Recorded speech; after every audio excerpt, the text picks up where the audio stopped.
Salutare și bine te-am găsit la o nouă citire în dragoste, așa cum te-am obișnuit. Dacă ești nou pe canal, te-aș ruga să te abonezi, este gratuit și în acest fel vei putea fi la curent cu toate etalările viitoare și pe mine mă ajută să mențin și să cresc acest canal.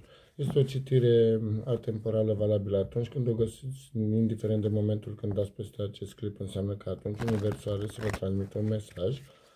Dar ținând cont că este o etalare colectivă, o parte dintre voi e posibil să nu rezonați în totalitate. Așa că v-aș ruga să ascultați clipul până la final și să luați de aici doar mesajele care considerați că sunt pentru voi. Am să mă refer la tine ca fiind de gen feminin, iar celălalt de gen masculin, doar pentru că femeile sunt majoritare pe acest canal. Dar dacă ești bărbat și te uiți la acest clip, trebuie doar să inversezi. Iar pentru cei care doresc o etalare privată, am să las în descrierea acestui clip un număr de telefon unde îmi puteți scrie pe WhatsApp și stabilim acolo cum și când putem face acest lucru. Hai să vedem despre ce este vorba de data aceasta. Energia persoanei la care tu te gândești. Un rege de monede. O energie bună, energia bărbatului stabil financiar, un bărbat care poate avea grijă de tine, un bărbat care îți poate oferi tot ceea ce vrei și un bărbat care, lângă care nu ai duce lipsă de nimic, un bărbat care te sprijină, material de căsătorie, cum se spune despre regii de monede. Cum văd eu energia lui acum, cred că voi nu sunteți bine, pentru că îl văd într-un refuz, încă se gândește ce și-ar dori să ia viața de la zero, să lase totul în urmă, să nu se mai gândească la trecut și să trăiască mai mult prezentul. Normal, nebunul riscă, alege să nu se mai gândească și să vadă genul ăla de energie. Ce-o fi, o fi. Hai să vedem.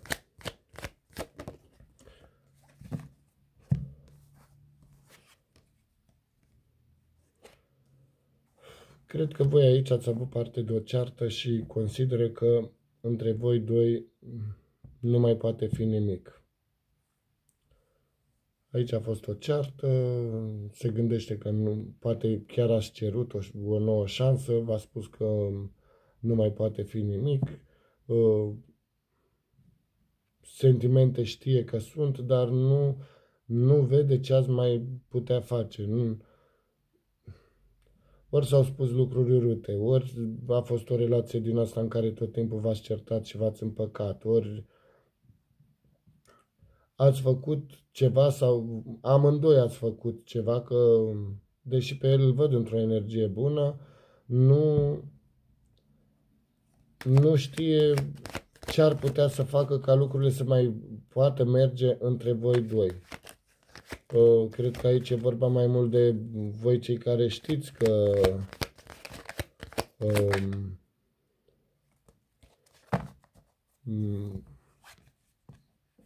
acest bărbat nu-și mai dorește nimic cu voi, să vă fi spus, să fi pus punct relației și să vă fi spus acest lucru, deși să știi că încă se gândește la tine și cred că undeva acolo ascuns în el e sentimentul ăsta că lucrurile nu s-au terminat între voi, dar în momentul ăsta nu găsește ceva care să-i spună că mai poate fi ceva între voi. Doar că eu nu știu ce a fost aici între voi, chiar nu știu, că aici sunt sentimente și singurul lucru ce l-ar face pe el să se simtă bine ar fi o împăcare cu voi. Își dorește aici un patru de bâte, deci își dorește fericire. Cred că voi, cumva, într-un fel, ați dezamăgit acest bărbat. Aici e vorba despre voi, cele care știți că voi ați greșit în relație, nu vi s-a greșit. Așa că dacă tu consideri că nu tu ești cea care a greșit sau consideri că nu ai nicio vină, nu este citirea pentru tine. Pentru că aici văd că acest bărbat nu vede nimic nu mai vede nimic în viitor cu tine, nu crede că mai poate fi ceva, deși dorința lui a fost de a fi ceva foarte frumos între voi atunci când a apărut în viața voastră sau voi ați apărut în viața lui, a considerat că a găsit tot ceea ce a căutat. Vorbesc aici despre voi cele care știți că ați fost totul pentru acest bărbat. Îl văd în energia asta, chiar a și făcut lucruri pentru voi, v-a și arătat, dar cu timpul relația s-a stricat. Ce văd aici? Energia ta? Energia ta turnul, în final. Deci aici cred mai repede că ori tu ai pus punct relației, ceva nu ți-a mai convenit sau ori ești conștientă și tu că lucrurile s-au sfârșit între voi. Sau poate ai hotărât să nu mai cauți acest bărbat. Deci te-ai retras de tot. Dacă s-a pus punct, te-ai retras, l-ai lăsat și l-ai ascultat, să zic așa. Nu te-ai mai dus către el, nu ai mai făcut pași spre a reface relația asta. Deci tu ești într-o energie de final aici. Tu ești conștientă că s-a sfârșit și nu ai de gând să faci nimic. Te văd aici într-o pauză, ți-ai luat pauză, vrei să te gândești. Da, cred că aici tu știi greșelile pe care le-ai făcut, vrei să stai să ți le analizezi, să faci lucrurile cum trebuie, să iei hotărârile care trebuie. Cred că asta ai făcut după ce ai acceptat finalul ăsta sau ai luat hotărâre să termini relația, că v-am spus aici și sunteți printre voi și persoane care voi ați încheiat relația și vrei să te gândești la tot ce a fost între voi, să vezi unde ai greșit, ce n-ai făcut bine și văd totuși că îți dorești aici o revedere. Tu îți dorești să te revezi cu acest bărbat, ori trebuie să vă vedeți undeva, la o petrecere, la o reuniune, la undeva și vă veți vedea. Dar nu-mi place energia ta, tu te-ai retras de aici. E ceva ce... Mai ales simt aici că sunteți unele dintre voi care a spus punct. Acum te văd că tu te retragi din relația asta. Deși potențial este tu... Cred că pentru tine a fost cam grea relația asta. Ori au fost prea multe certuri, ori ai cerut și nu ți s-a oferit ce ai vrut, ori... și ai ajuns la concluzia că așa ceva nu-ți trebuie și te-ai hotărât să accepti acest final așa cum este.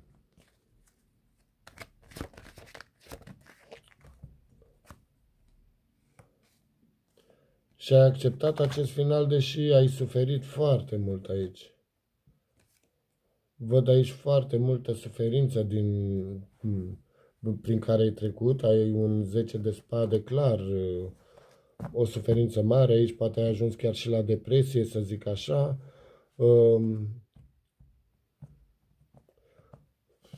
Văd aici și teama de abandon, să zic așa.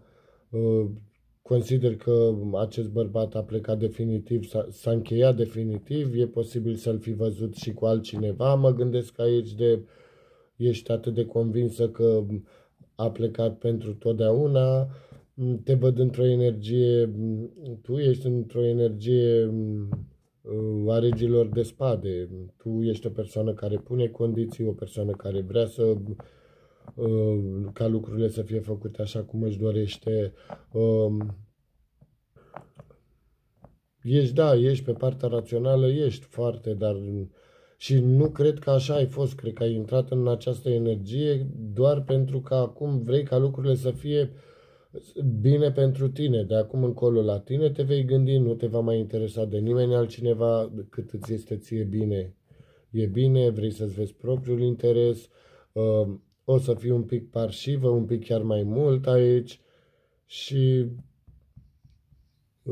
totuși, deși accepti acest turn, cred că îl accepti pentru o perioadă.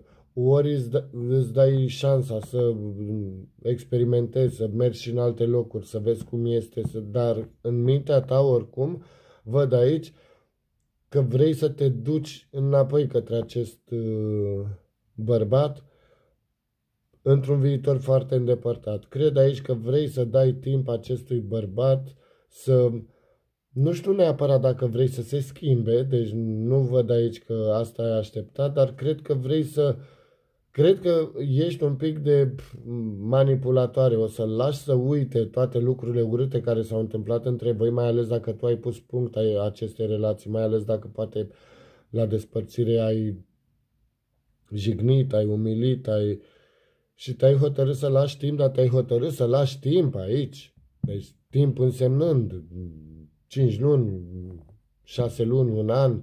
Deci tu te-ai hotărât să lași timp cât e nevoie ca omul ăsta să uite toate lucrurile, să le uite, să nu mai fie atât de dureroase lucrurile astea care s-au spus acolo și apoi să te duci înapoi și te simt că o să te duci înapoi cu o energie din asta imatură, gen cu o glumă, Deci o să joci un pic periculos de data asta. Ce simt eu aici? Ce simte el pentru tine?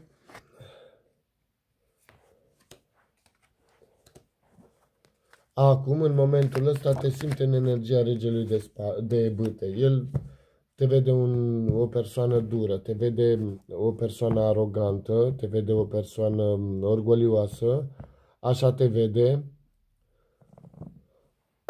îmi cer scuze, dar și ce văd aici?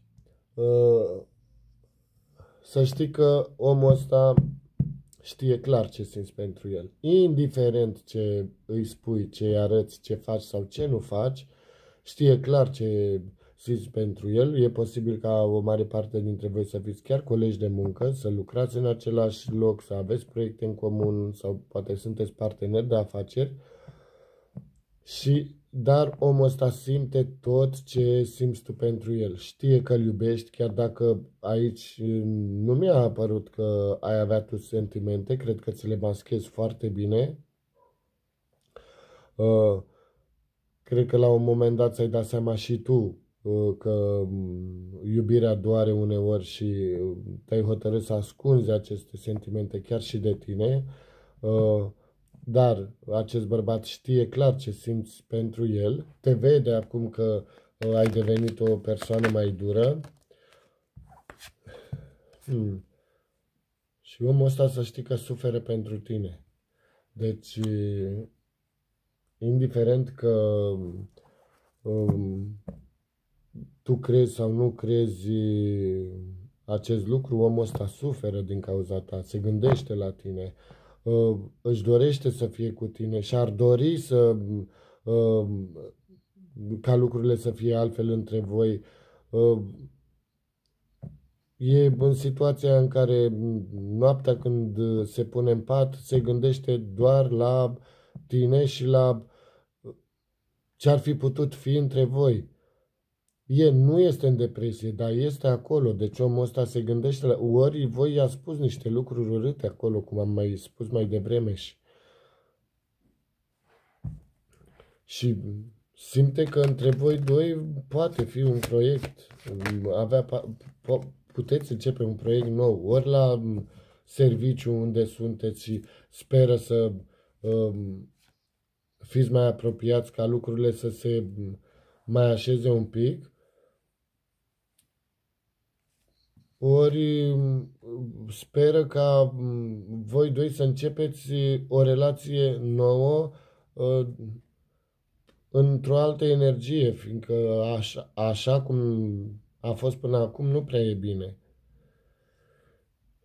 Ce simte? Simte foarte multe greutăți în legătură cu tine. Te simte o persoană foarte dificilă, dar în același timp el vrea să mai dea, așteaptă o șansă. Indiferent ce ați făcut pentru voi, aici vorbesc și pentru cele care știți că ați încercat să luați, poate, ați încercat să luați legătura cu el și nu a acceptat. Faptul că nu a acceptat asta nu înseamnă că nu-și dorește. Poate au fost acolo niște lucruri spuse și dureroase și voi ați încercat să luați legătura cu el prea curând. N-ați lăsat să treacă un pic de timp. Dar acum văd că ați luat decizia de a lăsa acest om o perioadă mai lungă, să nu neapărat să uite, dar să nu mai doară lucrurile care s-au spus atunci la final. Și acest om simte că va mai fi o șansă între voi în momentul ăsta. Indiferent ce faci tu, indiferent cum se comportă el față de tine, fiindcă aici, v-am spus, pentru o mare parte dintre voi, e vorba de cineva cu care aveți contact în fiecare zi. Vă vedeți, v-am spus, colegi de muncă, parteneri de afaceri, aveți proiecte în comun și trebuie să fiți împreună, să vă vedeți. Viitor văd aici un 10 de cupe. Văd un 10 de cupe, fericire.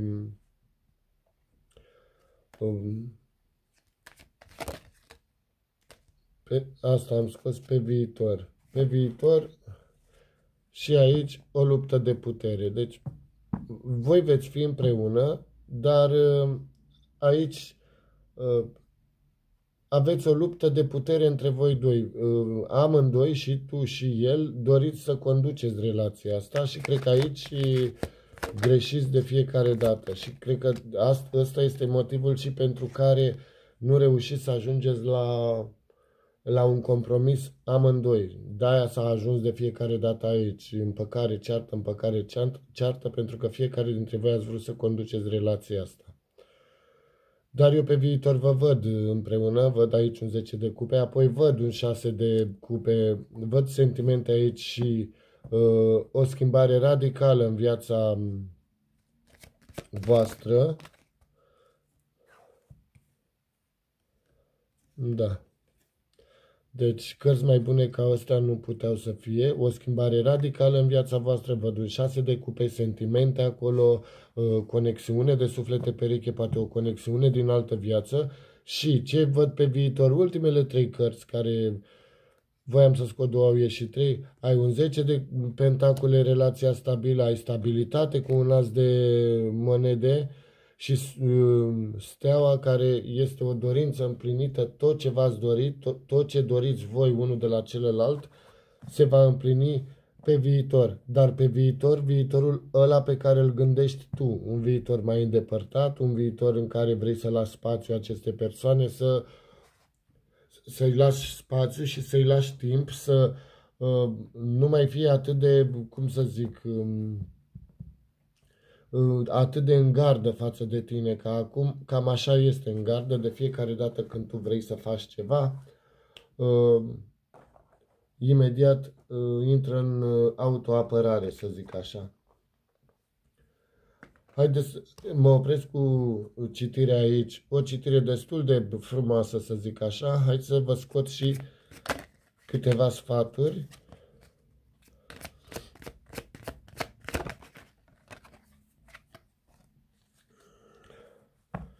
Cum am spus acolo, un as de monede, stabilitate, un nou început, plin de stabilitate. Aici sfatul: urmează un nou început și comportă-te ca și cum scopul tău este deja atins.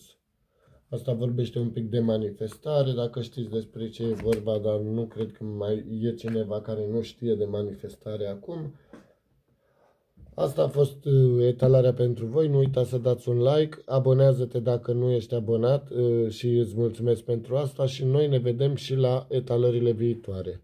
La revedere!